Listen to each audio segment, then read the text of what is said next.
Buen día a todos.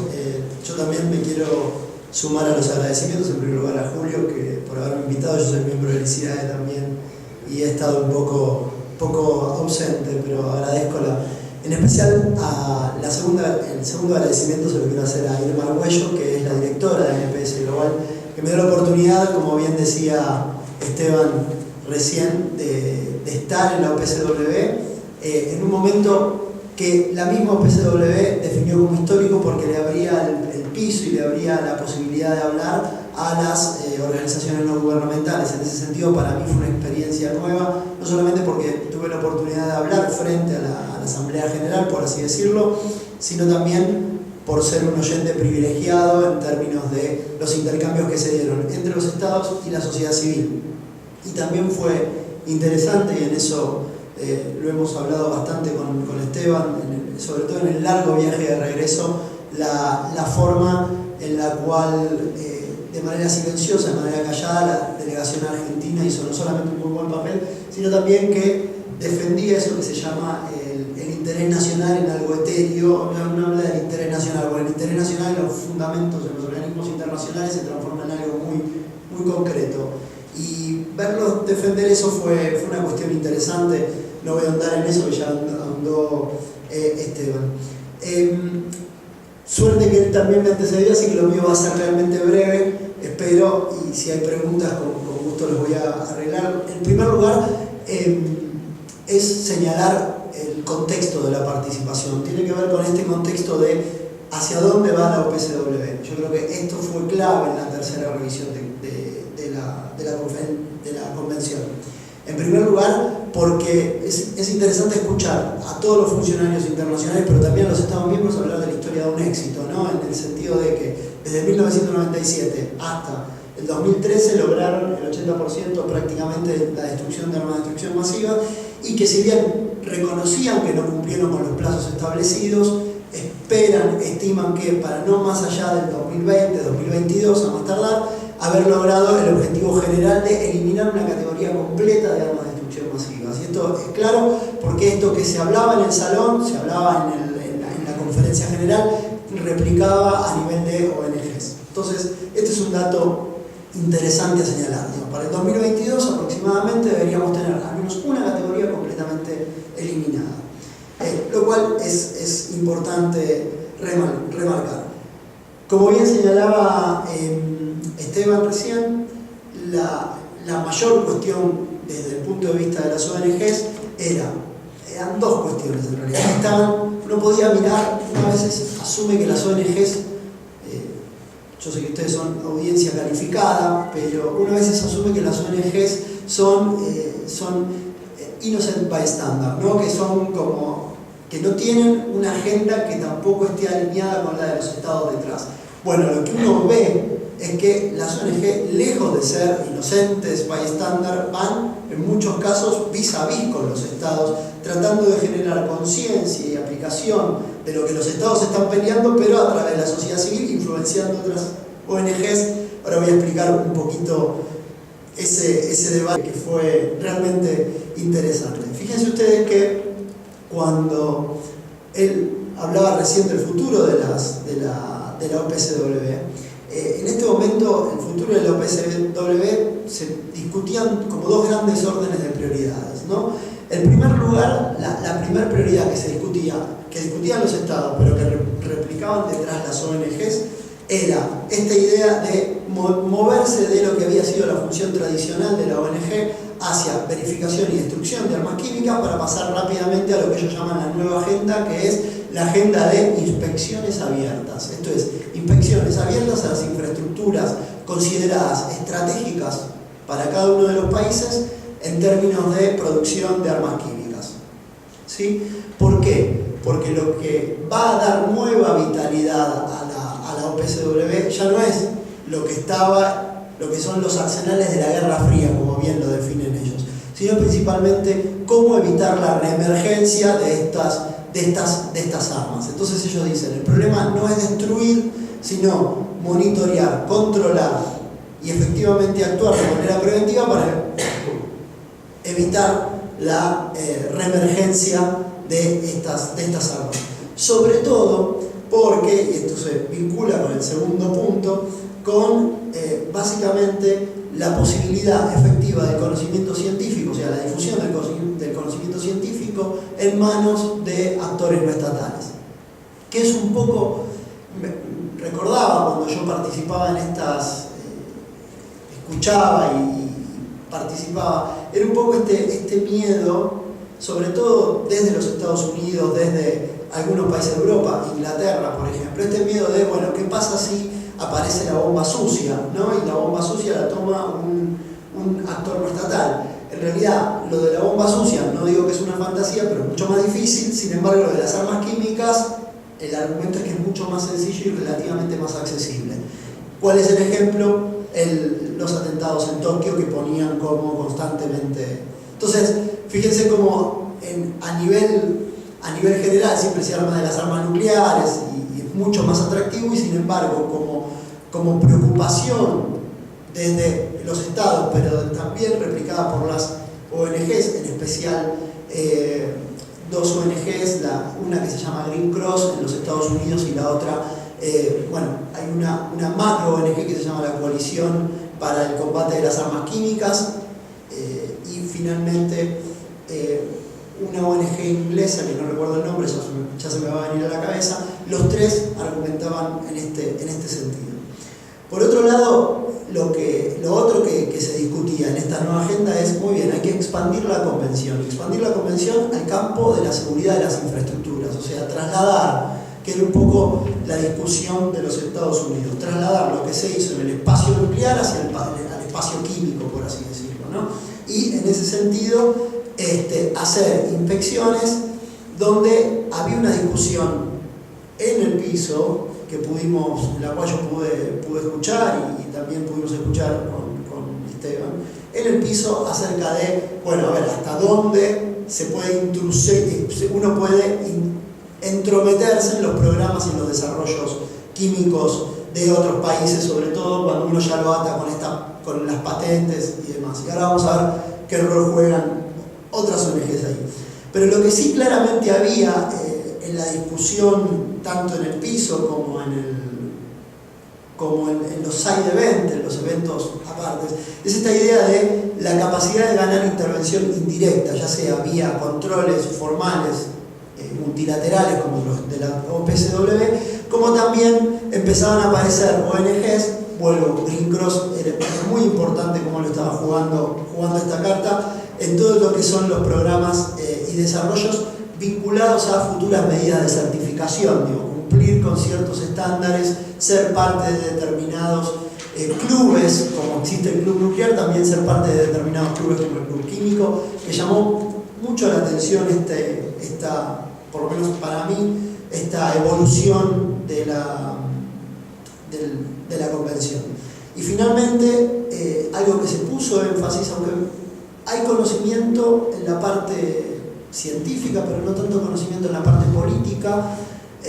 No es que no hay tanto conocimiento, hay como recién ahora se está empezando a incorporar, no es que no haya conocimiento, sino que recién ahora se está empezando a incorporar en la agenda política, que tiene que ver con las armas químicas, mejor dicho, con el entrecruzamiento de los desarrollos tecnológicos químicos con los biológicos, porque eso está llevando a las ONGs a tratar de ver cómo se puede coordinar mejor las acciones entre la Convención de Armas Químicas y la Convención de Armas Biológicas, porque la evolución futura tiene que ver con esto.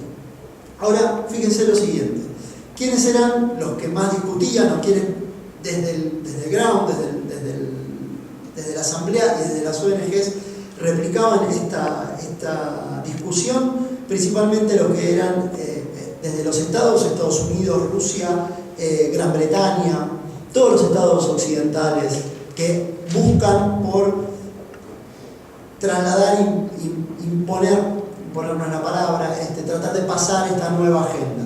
Y obviamente las ONGs que hablaban principalmente, ya no solamente de alcanzar esta universalidad, sino en línea con los estados, ver y desarrollar mecanismos de concientización civil acerca de la necesidad de la seguridad de infraestructura.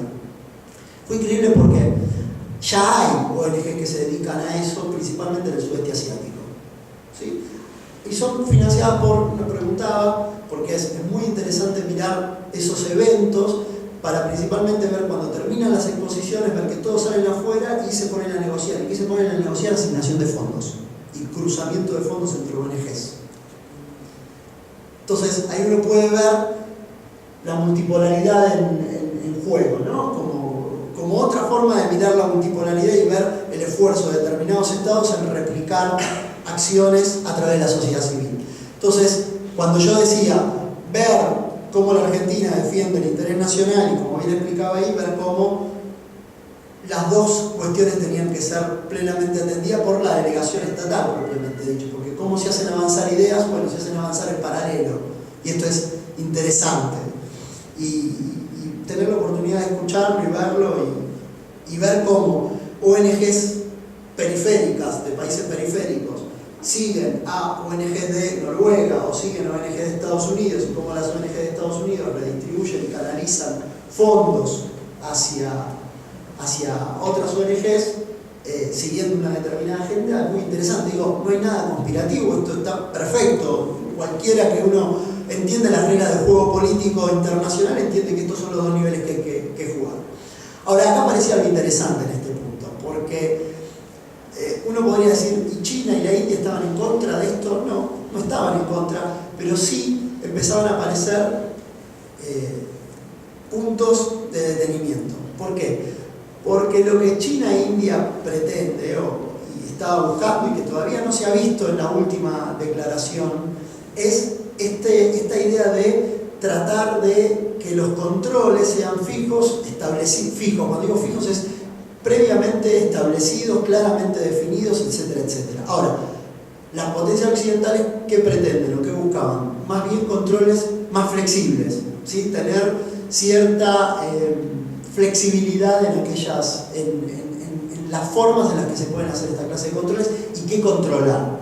Y este es un debate que, por lo menos hasta donde yo pude decodificar, no ha sido un debate cerrado. Y este es un debate interesante justamente por todo esto que se señalaba de patentes, de infraestructura y demás. O sea, cómo detrás de esta idea de hacer evolucionar una convención también empiezan a jugarse intereses estatales que tienen que ver con esta posición. El segundo orden de prioridades, y ahí es donde hemos tenido un rol bastante mayor e inclusive ahí pude participar un poco más desde el punto de vista desde lo que NPS Global ofrece a la Argentina y ofrece a la región, es esta idea de que también, digamos, algunos querían poner el énfasis principalmente en este debate acerca de verificación sí, pero con reglas, etcétera, y de hacer evolucionar la convención a la nueva agenda, que está avanzando y que va a avanzar. Esto es inevitable. La forma en la que avance es donde se va a negociar, o donde ya se empezó a negociar y donde me imagino que se seguirá negociando en futuras ocasiones.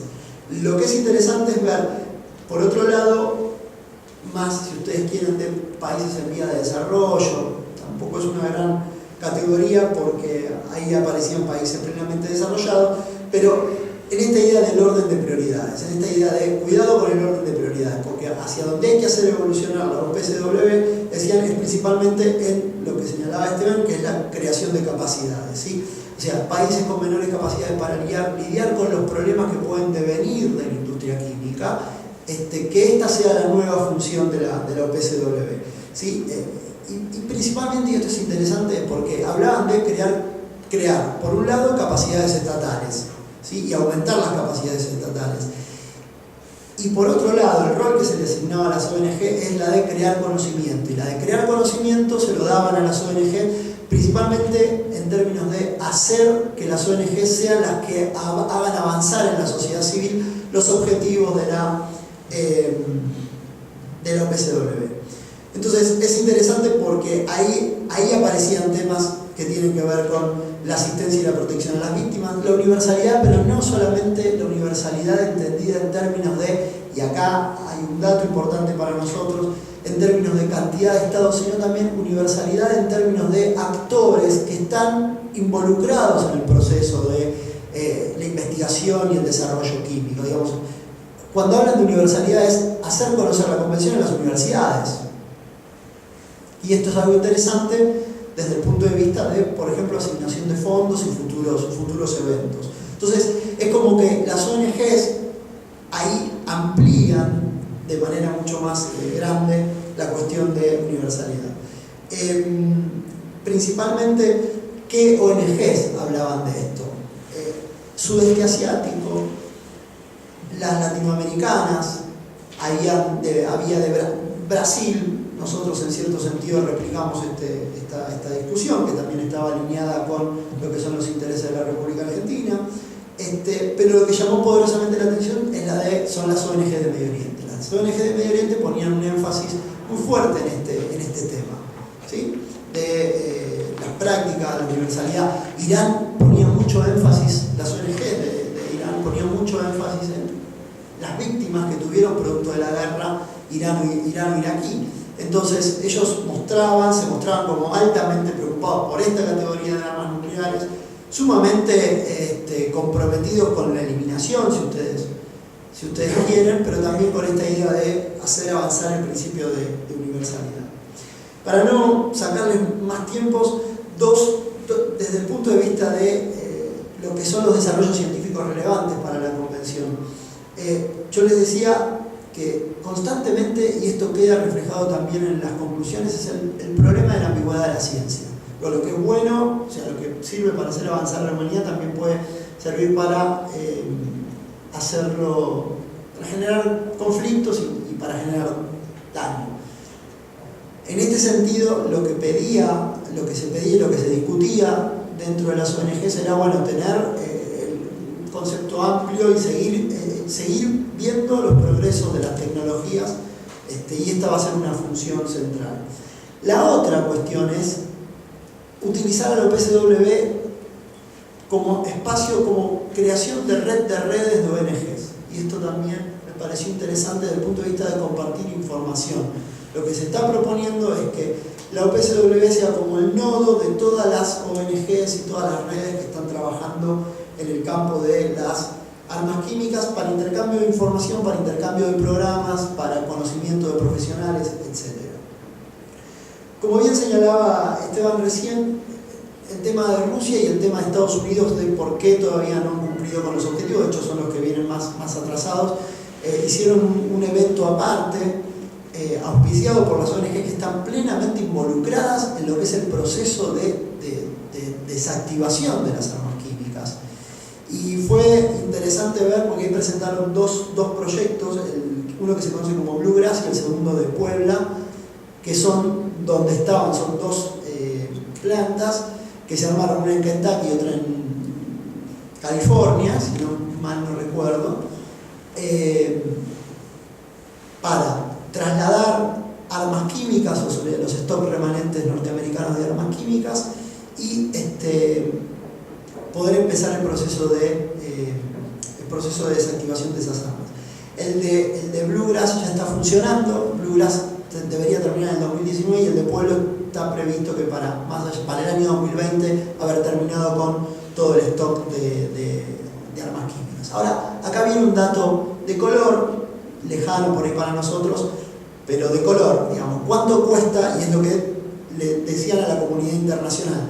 Hay varias formas, pero uno de los métodos en los cuales las ONGs intervienen es evitar de que las armas químicas sean incineradas. O sea, que los tratamientos sean producto de, digamos, amistosos con el ambiente. Entonces, estas dos plantas son el estado del arte en términos de tecnología de desactivación de armas químicas. Inclusive nos mostraban la planta, la planta, y en una de las etapas de la planta no interviene el hombre, o sea, son prácticamente toda robótica. Ahora, los norteamericanos decían, nuestro programa de desactivación de armas químicas está en el orden de los 40.000 millones de dólares. ¿Sí?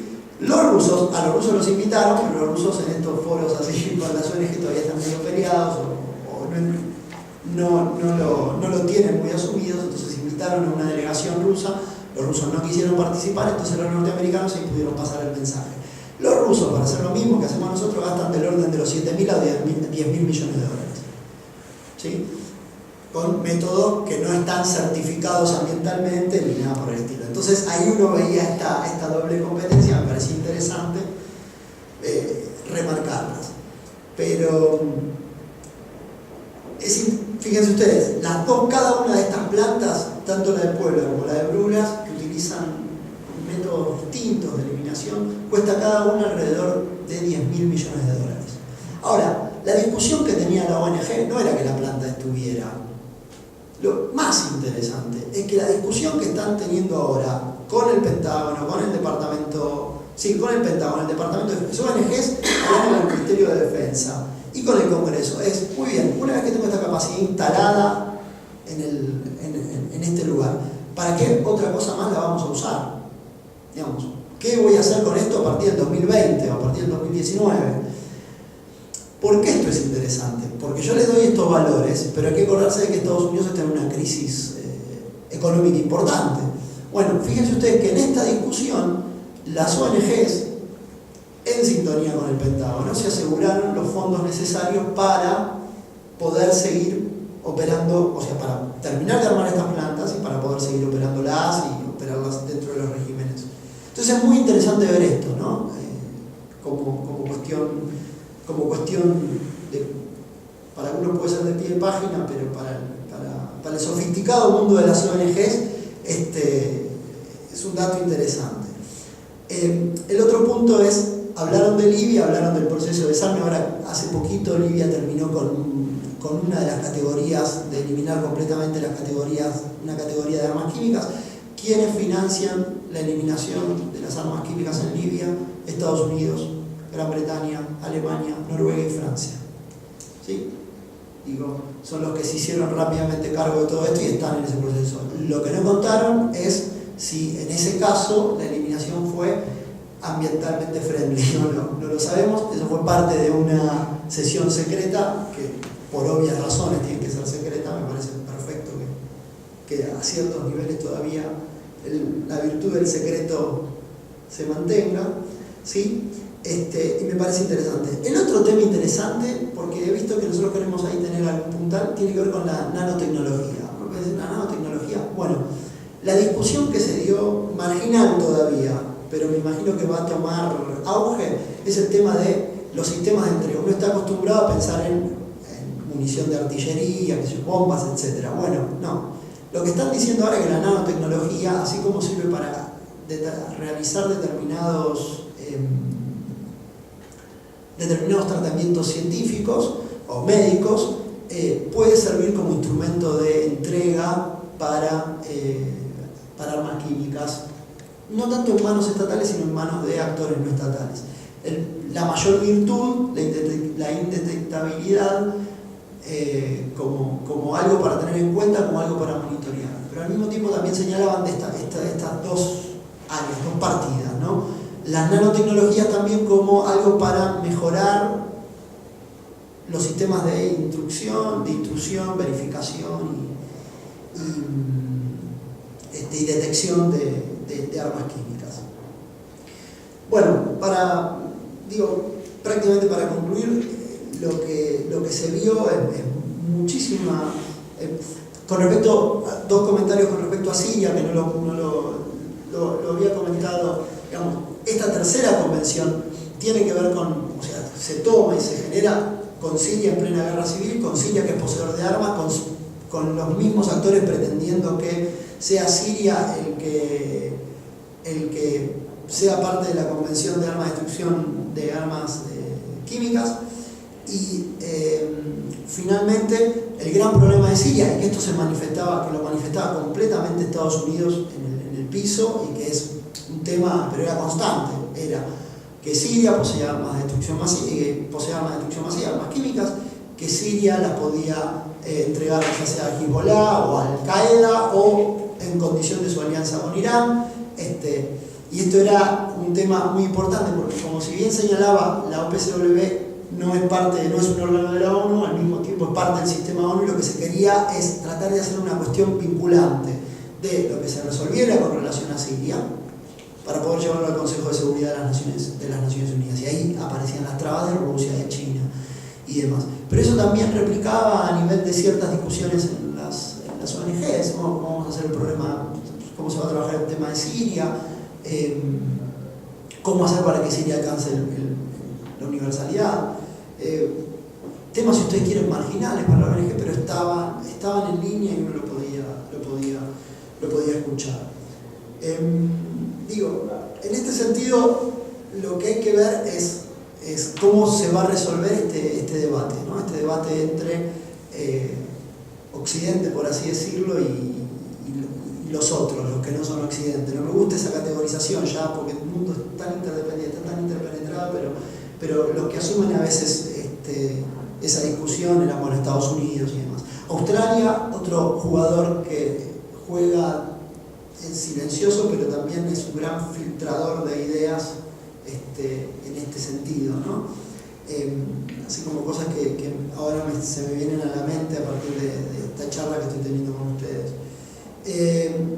Y el otro tema que hay que fijar es hacia dónde van a orientar el régimen de verificaciones y de inspecciones con respecto al tema de la industria química, y obviamente qué rol va a jugar ahí la sociedad civil en ese aspecto, porque no solamente implica, sino también implica no solamente desarrollo, sino en definitiva todo eso se termina en el último escalón en ingresos, dinero y quién tiene otra de las herramientas de poder en el sistema internacional. Así que nada más, espero estar en el tiempo. Nada más, gracias.